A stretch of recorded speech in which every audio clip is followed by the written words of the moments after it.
So hey guys, welcome back to my YouTube channel. तो guys, आज का topic है डी एलम्बर्ट रेशियो टेस्ट। तो डी एलम्बर्ट रेशियो टेस्ट के अंदर हम जो टेस्ट है वो एक स्पेसिफिक टेस्ट है और ये एग्ज़ाम्स में पूछते हैं। अगर एग्ज़ाम में अगर ऐसा मेंशन किया गया हो कि आपको सॉल्व करना है, डी एलम्बर्ट रेशियो टेस्ट से सॉल्व करना हो, तो आपको D Alembert ratio test use करके आपको उसकी कन्वर्जेंस निकालनी है, कन्वर्जेंस डाइवर्जेंस निकालनी है। तो सबसे पहले मैं आपको ये बता दूं कि हमने अब तक क्या पढ़ा। हमने अब तक लिमिट कंपैरिजन टेस्ट पढ़ा, पी सीरीज टेस्ट पढ़ा, इंटीग्रल टेस्ट पढ़े, फिर डायरेक्ट कंपैरिजन टेस्ट और कुछ मेथड्स देखे सीक्वेंस को सॉल्व करने के लिए, ठीक है। फिर डायरेक्ट टेस्ट भी देख लिए, जैसे मतलब limit N tends to infinity direct हम यू एन को दे देते थे, तो वो एक टाइप का टेस्ट देख लिया कि ये कन्वर्जेंस है या डाइवर्जेंस है, ठीक है। तो आज यहाँ पे let U N be a series of positive term and so जो ये सबसे पहले मैं आपको बता दूं कि जो सीरीज़ है वो पॉजिटिव टर्म है। उसके अंदर जो स्टार्टिंग है या तो फिर मतलब इन्फिनिटी तक उसकी जो टर्म्स है वो सारे पॉजिटिव होंगे। और इसकी जो मतलब इक्वेशन है, इसका जो फॉर्मूला है डी एलम्बर्ट रेशियो टेस्ट का, वो limit N tends to infinity U N upon U N plus one equal to L, ठीक है। अब एल अगर वन से बड़ा हुआ तो कन्वर्जेंट, अगर एल वन से छोटा हुआ तो डाइवर्जेंट, अगर एल इक्वल टू वन हुआ तो टेस्ट फेल हो जाएगा। अगर टेस्ट फेल हो गया तो इनकेस अगर टेस्ट फेल हो रहा है तो मैं एग्जांपल से समझाऊंगा। तो लेट्स डू वन एग्जांपल, ठीक है। तो एग्जांपल से आपको समझ में आ जाएगा। तो जो एग्जाम्पल है उसके अंदर बताया गया है कि 1 plus 2 factorial upon 2 square plus 3 factorial plus 3 square plus 4 factorial upon 4 square plus ऐसे चलते जाएगा। तो इसका जो लास्ट टर्म है यू एन है, जो लास्ट टर्म है वो N factorial upon N square होगा। तो यू एन से हम डील करेंगे। तो यहाँ पे लिखा है कि एन के बदले हमने क्या लिखा,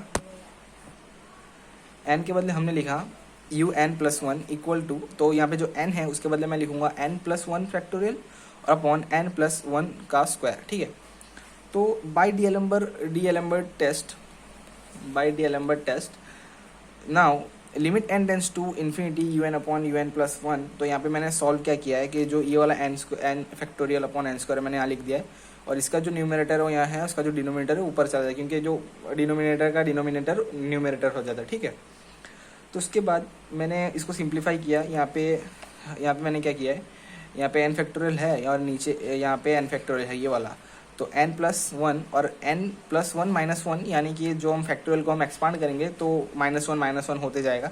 तो उस हिसाब से यहाँ पे मैंने n लिख दिया हुआ है, n फैक्टोरियल। तो n फैक्टोरियल कट जाएगा और इसके बाद one upon N square, one plus one upon N square कहाँ से कॉमन आया, वो कुछ यहाँ से कॉमन आया, ठीक है। मैंने इसको यहाँ से कॉमन निकाला, एन स्क्वायर कॉमन निकला, ये वाला एन स्क्वायर यहाँ से कट गया, ठीक है। तो ये सिंपली मैंने इसको मतलब इक्वेट किया हुआ है और उसके बाद limit N tends to infinity रख दी है। Limit N tends to infinity रखने के बाद one plus one upon n whole का square, one upon N plus one, ठीक है। तो इसके बाद मैंने जो इसकी जो लिमिट है इन्फिनिटी वो मैंने रख दी है।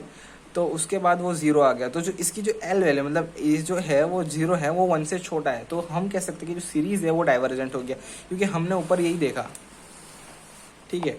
इफ एल मतलब ये जो इसकी जो वैल्यू आएगी, इसकी जो मतलब limit N tends to infinity U N upon U N plus one की जो वैल्यू आएगी वो अगर जीरो से मतलब वन से छोटी है तो डाइवर्जेंट हो जाएगी, ठीक है।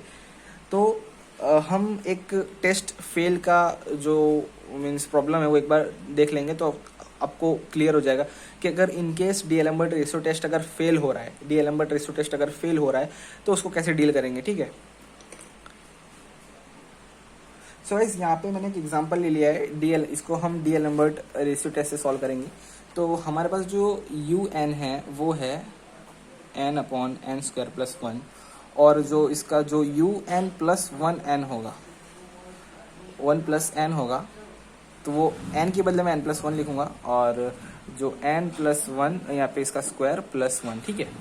तो ये कहीं ना कहीं कुछ इस तरह बन जाएगा। इसको मैंने एक्सपांड किया है और वन से प्लस किया है, ठीक है। उसके बाद अब मैं क्या करूँगा, बाय डी एलम्बर्ट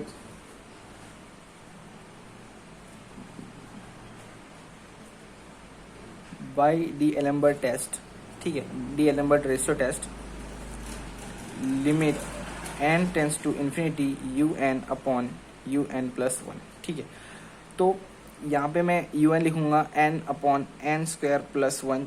अब इसका जो न्यूमरेटर है उसका यहाँ पे डिनोमिनेटर होगा और इसका जो डिनोमिनेटर है वो ऊपर चला जाएगा, ठीक है। n प्लस 1 का स्क्वायर प्लस 1, यहाँ पे ये मल्टीप्लाई में रहेगा।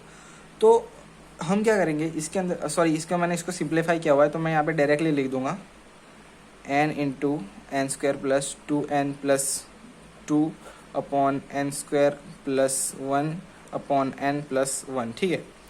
तो यहाँ से मैं n कॉमन लूँगा और यहाँ से मैं n स्क्वायर कॉमन लूँगा और ये वाला जो टर्म है, सॉरी मैं यहाँ से मैं n कॉमन लूँगा, यहाँ से मैं n स्क्वायर कॉमन लूँगा और जो ये वाला जो टर्म है वहाँ से मैं n स्क्वायर कॉमन लूँगा। यहाँ पे मैं n स्क्वायर कॉमन लूँगा और यहाँ से n ऑलरेडी बाहर है, ठीक है।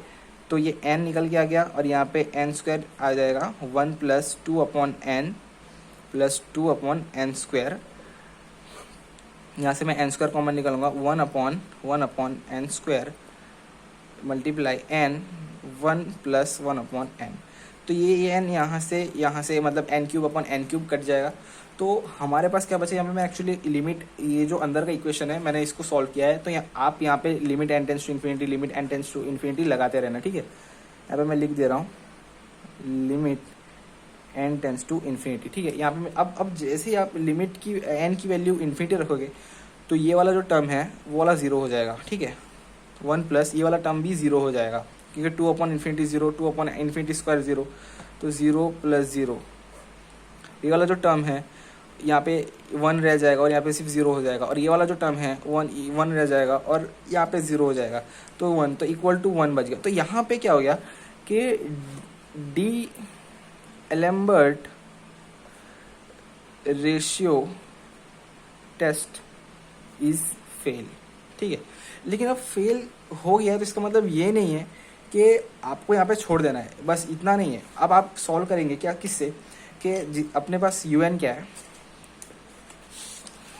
अपने पास un क्या है n upon N square plus 1, ठीक है।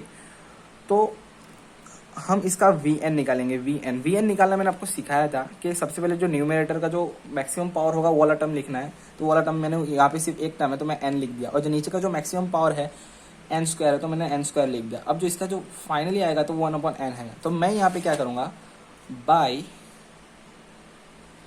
Power series test, p series test जिसको कहते हैं, बाय पावर सीरीज टेस्ट, ठीक है। जो पी सीरीज टेस्ट है उसको हम पावर सीरीज बोलते हैं। तो by p series test 1 upon n जो vn है 1 अपॉन n जो हमने vn फाइंड किया equal to 1 upon n raise to p, जो पावर सीरीज का जो फॉर्मूला है, तो जो p है वो इक्वल टू 1 है।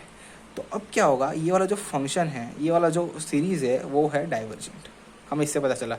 तो we come to know that, अब यहाँ पे आपको लिखना है we come to know that series is divergent by direct comparison test, ठीक है।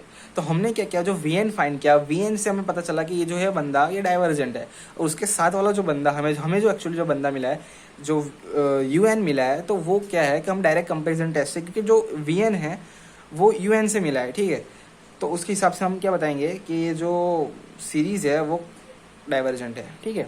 तो गाइस, सो होप आपको ये वीडियो समझ में आई होगी। तो सबसे पहले हमने क्या किया इस वीडियो के अंदर कि हमने एक फॉर्म बनाया, जिस फॉर्म के हमने क्या लिखा, हमने डी-एलेम्बर्ट रेशियो टेस्ट से सॉल्व करने के लिए हमको इस तरह का फॉर्म बनाना पड़ता है। सबसे पहले un तो मिला, उसके बाद un प्लस 1 हमने लिखा, फिर उसको हमने क्या किया, by D'Alembert test limit n tends to infinity un upon un plus 1। तो ये दो टर्म को लिखना है। इसके जो भी मीन्स इसके जो भी इक्वेशंस बन रहे हैं तो उसको आपको सामने लिखना है, इसके मतलब इक्वल टू करके यहाँ पे limit n tends to infinity लगाना है, यहाँ पे इस पोर्शन में यहाँ पे आपको सॉल्व करना है। अगर ये 1 से ज़्यादा आ रहा है तो ये हो जाएगा, आई थिंक ये कन्वर्जेंट हो जाएगा। अगर ये 1 से कम आ रहा है तो ये डाइवर्जेंट हो जाएगा, ठीक है।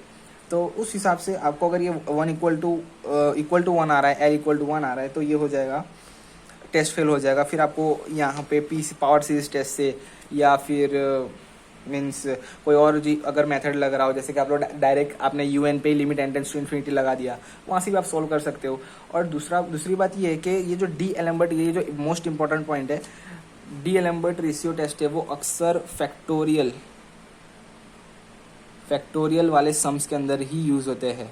और इसके बाद जो नेक्स्ट जो लेक्चर है रैप टेस्ट, उसके अंदर भी मोस्ट ऑफ फैक्टोरियल वाले सम ही सॉल्व होते हैं। डी एलम्बर्ट रेशियो टेस्ट का यूज़ ही फैक्टोरियल वाले सम्स को सॉल्व करने के आएगा, क्योंकि अगर आप सिंपली जो नॉर्मल n/n² प्लस जो इक्वेशंस हो गए लीनियर इक्वेशंस, या फिर ये ऐसे इस तरह के इक्वेशन होंगे, पावर वाले इक्वेशंस होंगे, तो वैसे सीरीज को सॉल्व करने के लिए आपको अलग और भी मेथड्स है, जो means direct comparison test, limit comparison test, आप वो लगा के सॉल्व कर सकते हो। लेकिन जो डी एलम्बर्ट रेशियो टेस्ट है, रैप टेस्ट है, वो आपको मोस्ट ऑफ फैक्टोरियल वाले सम्स के अंदर ही यूज़ करना है, ठीक है। तो इसके बाद मिलते हैं गाइस नेक्स्ट वीडियो में। सो होप सभी लोग बढ़िया होंगे और आपको वीडियो अच्छी लगी होगी। तो गाइस मिलते हैं नेक्स्ट वीडियो में। Bye, thank you.